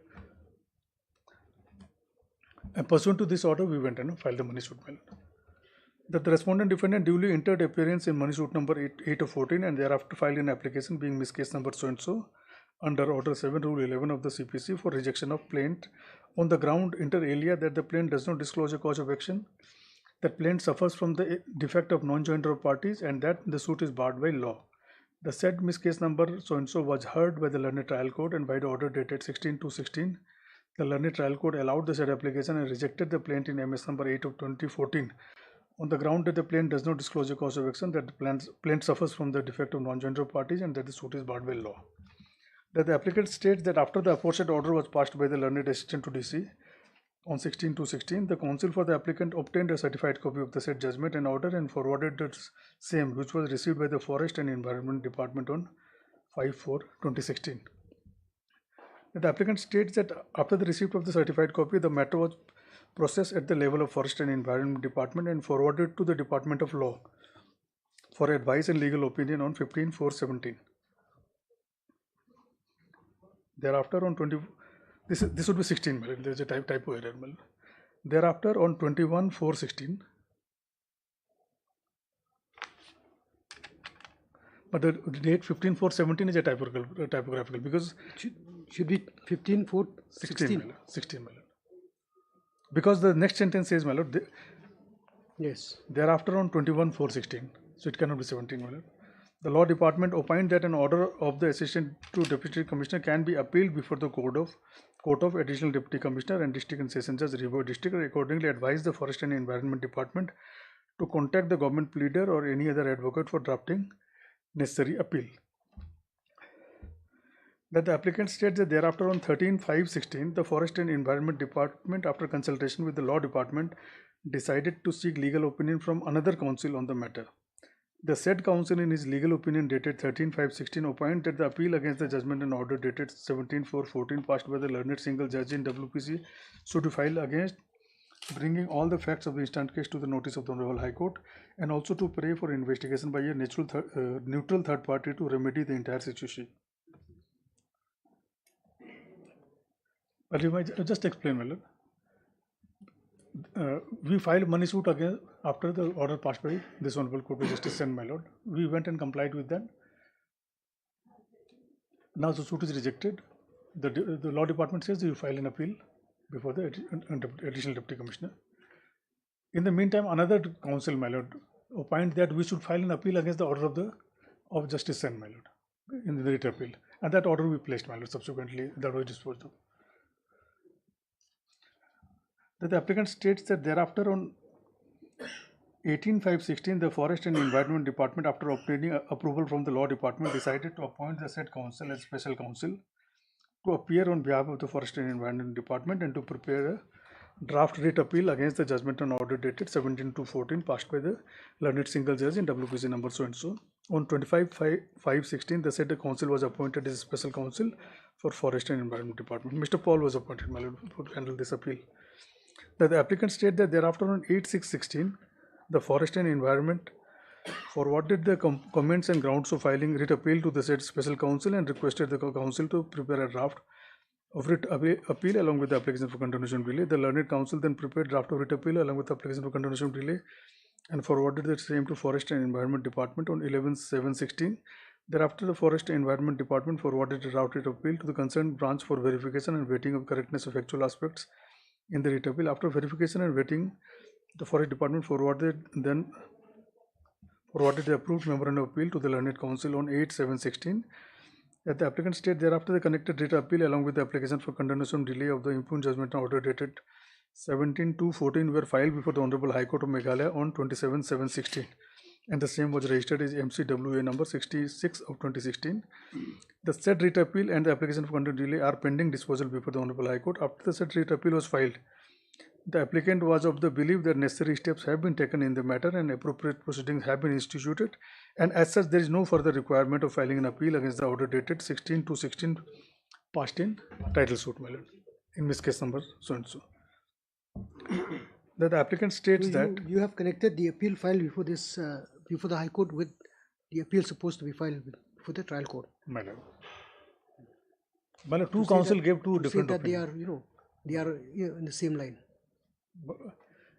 But my lord, department should have followed one remedy, my lord. Either they should have filed a money suit, or they should have filed an appeal against the order of Justice Sen. That is why the division bench, lordship also, they said that you cannot follow two remedies. Once you have filed a money suit, then you are not a person aggrieved by that order. Exactly. Then why you file an appeal? Exactly. But that situation came much later, my lord. The writ appeal was disposed of only 2 years back, and this is much prior in time, my lord. Okay.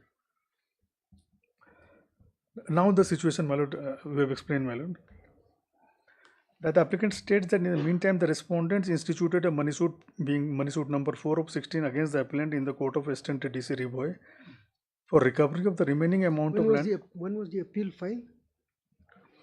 The writ appeal, my lord. Writ appeal? 27/7/16, my lord. In para 9, 4th line, my lord. 27/7/16. This is writ appeal. And the appeal before the. No, my lord. First you filed the money suit, my lord. Yeah. Money suit was filed in the year 2014, my lord. It is registered as. Oh. Yeah. 15. Was it 15/7/2006? No. Money suit number was 8 of 2014, my lord. In para 3, lord, first sentence. It was filed in the year 2014.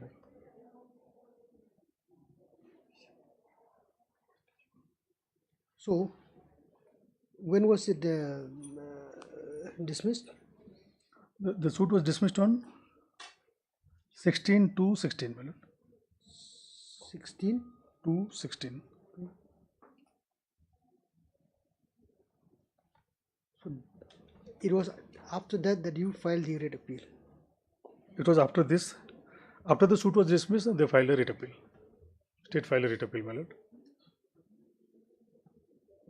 But after filing the writ appeal, when the department consulted another senior counsel, my lord, he opined that you do not know what will happen to the writ appeal because you already complied with Justice Sen's order and you filed a money suit.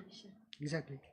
So you must also file an appeal against that dismissal of plaint. Otherwise, a situation might come that if writ appeal is not entertained, you'll be out of the game totally. That I'll read, my lord. Okay. Para 10, my lord. Yes. So my lord, recollect what at that point of time when the first writ petition was disposed of, government had paid 8 crore rupees to them. 2 crore was still pending, my lord. Now, after the suit was dismissed, they filed a money suit, my lord, for recovery of their 2 crore rupees. And that para 10, my lord, I'll just read few lines, my lord, para 10. That the applicant states that in the meantime, the respondent instituted a money suit being money suit number 4 of 16 against the applicant in the court of the Eastern to DC River District for recovery of the remaining amount of land compensation of rupees 2 crore along with interest. The learned assistant to DC River District passed an ex parte decree dated 10/8/17 allowing the money suit in respect with a direction to the appellant to pay the sum of rupees 2 crore to them, my lord. The applicant states that since the said decree was passed ex parte, the applicant have filed an application under Order 9, Rule 13 for setting aside the ex parte decree and the same is pending disposal. That the applicant states that in the meantime, while the application under Order 9/13 for setting aside the ex parte decree dated 10/8/17 is pending before the Court of Learned Assistant to Deputy Commissioner, the applicant again decided to seek legal opinion from a senior counsel advocate in the matter. The learned senior advocate, adverting to the fact that no appeal has been filed against the order dated 16/2/16 passed in Miss Case number so and so, tendered the opinion that an appeal must be immediately filed against the order dated 16/2/16 passed in Miss Case number so and so, even though the writ appeal was already been filed against the order dated passed by the learned single judge. The applicant states that thereafter on 11/1/18, the Forest and Environment Department, after obtaining approval from the Law Department, appointed the senior advocate as special counsel to appear on behalf of the Forest and Environment Department and to prepare a draft appeal against the order dated 16/2/16 passed by the learned assistant to DC. That the applicant states that thereafter on 12/1/18, the Forest and Environment Department forwarded the comments and ground of filing the appeal to the senior special counsel and they requested the counsel to prepare a draft of appeal along with application for continuation of delay. The learned counsel then prepared draft of appeal along with application for continuation of delay and forwarded the same to Forest Environment Department on 25/1/18. Thereafter, the Forest Environment Department forwarded the draft appeal to the concerned branch for verification and vetting of correctness of factual aspects. The Forest Environment Department forwarded the memorandum of appeal to the learned senior counsel on 13/2/18 for filing and the court and the same were filed before the Honorable Court. That the applicant states that the judgment and order was passed on 16/2/16 and certified copy was received by the applicant on 5/4/16. As such, the counting from the date of passing the order, the appeal should have been filed on or before 16/3/16 and counting from the date of knowledge, the appeal ought to have been filed on or before 16/5/16. However, due to circumstances as stated above, the appeals could be filed only on 23/2/18. Thereby, a delay of 707 days has caused if counted from so and so, and delay of 658 days if counted from the date of knowledge. So, my lord, basically, what happened, my lord?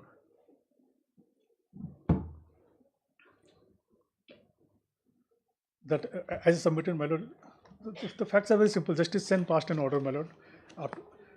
When we tried to recover the money, they approached High Court, my lord, in writ petition. Justice Sen said that you have to go and file a civil suit. Yes.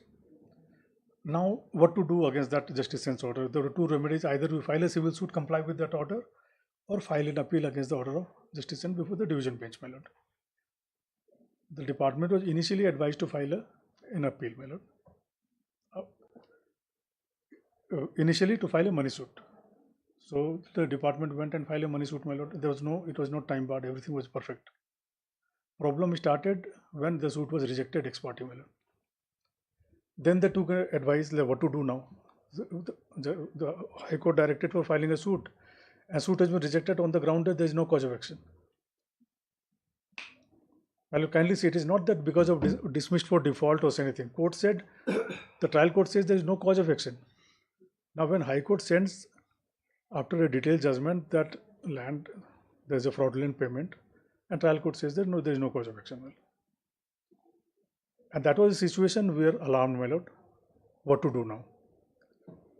We took an advice. Advice was given that even at this stage, when High Court says go file a suit, trial court says there is no cause of action. What is the remedy now? So we should file an appeal against the order of the High Court, my lord. So High Court appeal was filed, my lord. In the meantime, what they do, my lord, because our suit has been dismissed, they file a suit to get an ex parte decree of 2 crore rupees, my lord. Then again, the department is alarmed that writ appeal is pending. Writ appeal, your lordship has seen, was filed on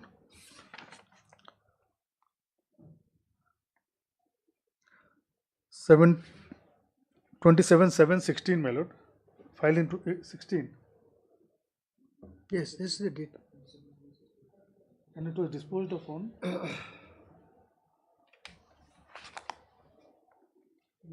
during the order. That was in 2022, isn't it? It was disposed of sometime in 24, I think. The writ appeals order. It was disposed of in 22. So that was pending for about 6 years before the High Court, my lord, the writ appeal.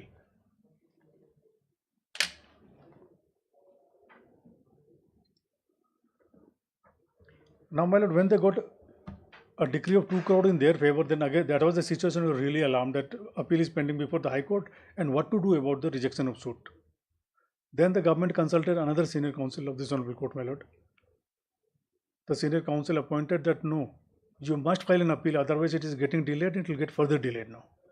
Your appeal may not yield a result at this stage, and that's how we filed an appeal against the rejection of suit before the trial court, my lord. And in the process, there was a delay of 707 days, my lord. And in my humble submission, we have submitted, my lord. This it's not that we were sleeping over the matter, my lord. We filed writ appeal, my lord. We filed money suit the moment the order was direction was given by this honorable court. We filed writ appeal also.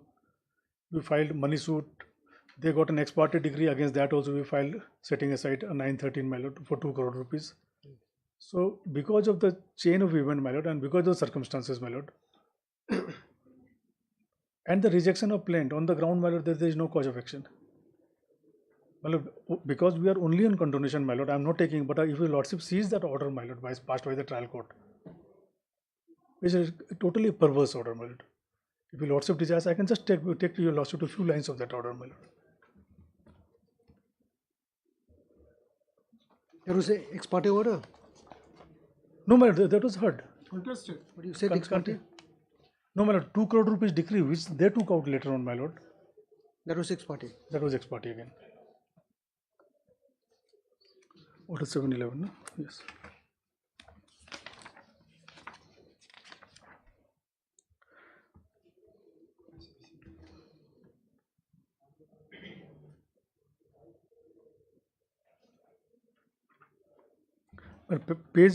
Order starts from page 103, my lord.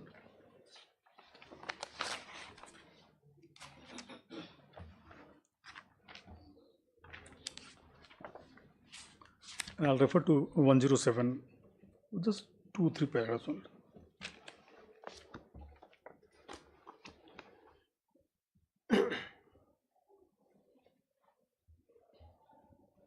Page 107. Yes.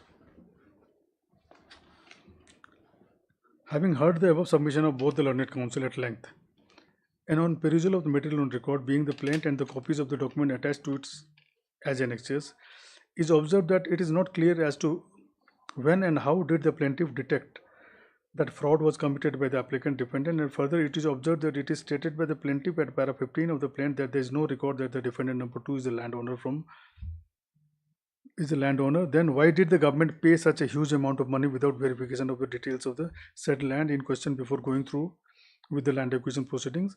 And if the said land was in possession of the Soil and Water Conservation Department of the Government of Meghalaya since the creation of the state of Meghalaya, then why was there an acquisition of the land?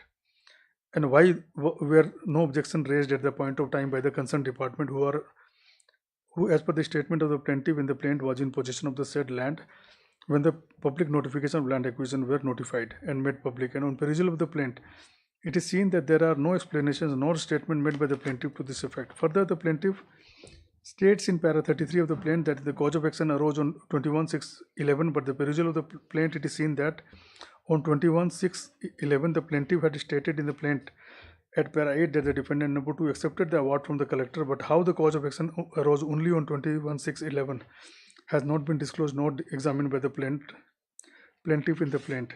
And the plaint also does not disclose any chain of events which would describe how and when the fraud was committed by the applicants, defendants, and when did plaintiff realize that fraud has been committed by the applicant defendant.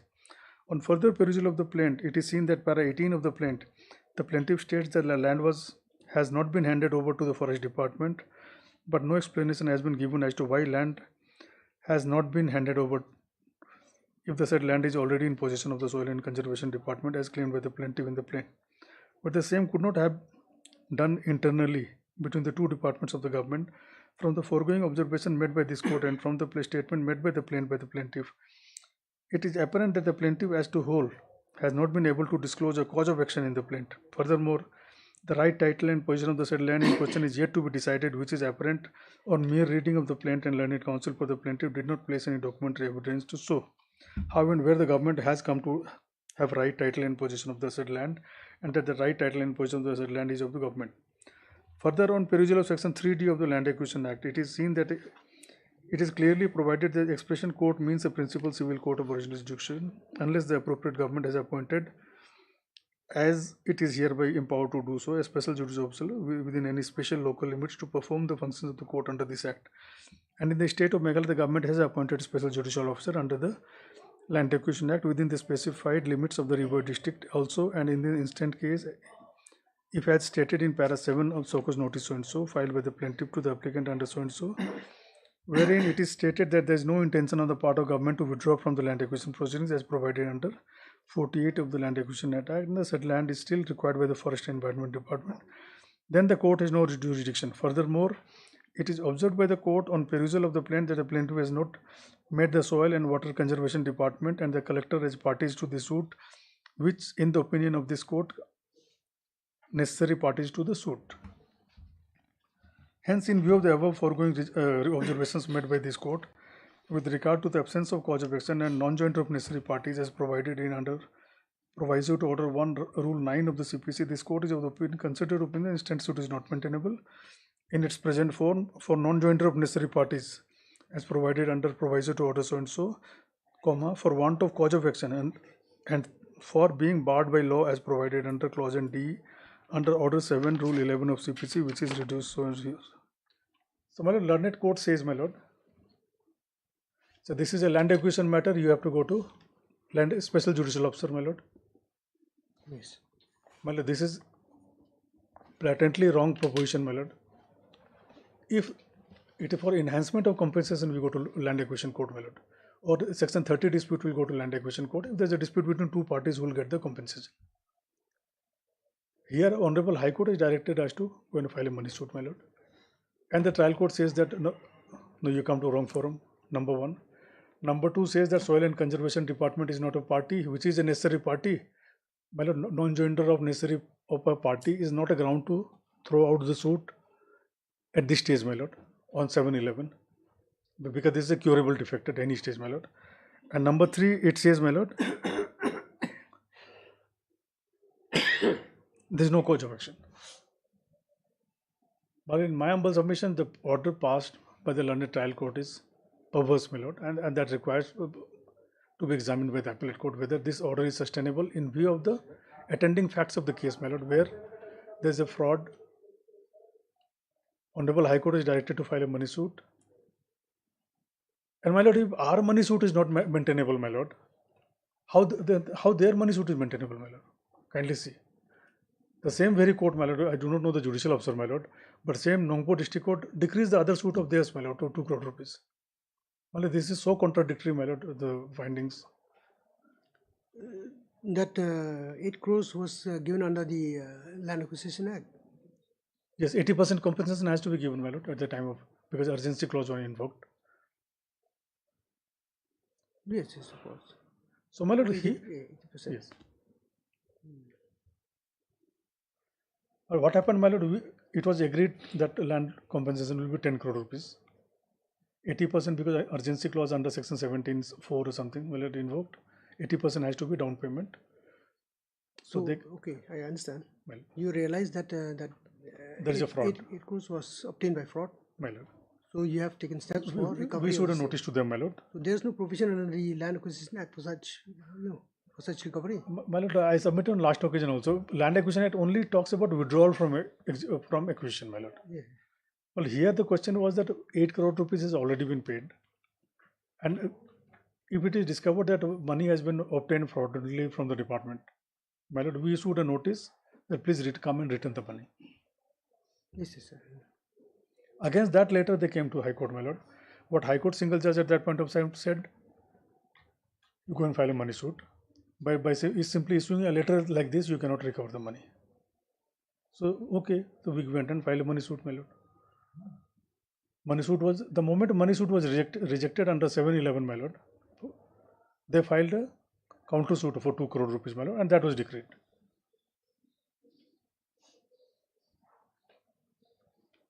So facts are a little complicated in this. No, not complicated at all.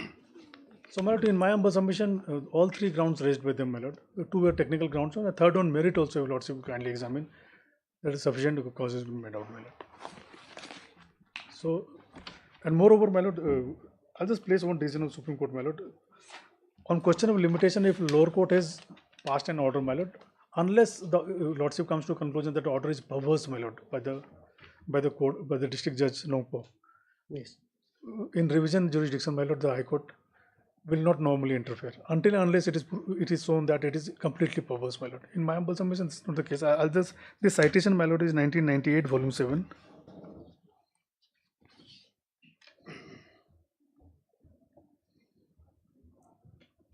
Where? 1998. 98, volume 7. 1 to 3. 1 to 3. Para? Para 9, well. Let's read. I have to continue next. Well, I've concluded, my lord. Subject to if they want to reply, counter reply. I'll only read para 9, my lord. May I read, my lord? 1 minute. Please. This is axiomatic that continuation of delay is a matter of discretion of the court. Section 5 of the Limitation Act does not say that such discretion can be exercised only if the delay is within a certain limit. Length of delay is no matter. Acceptability of the explanation is the only criterion. Sometimes delay of the shortest range may be uncontrollable due to want of acceptable explanation, whereas in certain other cases, delay of a very long range can be condoned as the explanation of thereof is satisfactory. This is important. Once the court accepts the explanation is sufficient, it is the result of positive exercise of discretion, and normally the superior court should not disturb such finding, much less in revisional jurisdiction, unless the exercise of discretion was on a wholly untenable grounds or arbitrary or perverse. But it is a different matter when the first court refuses to condone the delay. In such cases, the superior court would be free to consider the cause on for the delay afresh. So, well, here again said that if it is condoned, my lord, higher court will be slow to. But it then says, my lord, if the lower court is refused, my lord, then High Court will take a lenient view, my lord. The next interview. So we'll continue tomorrow, Mr. Kanta.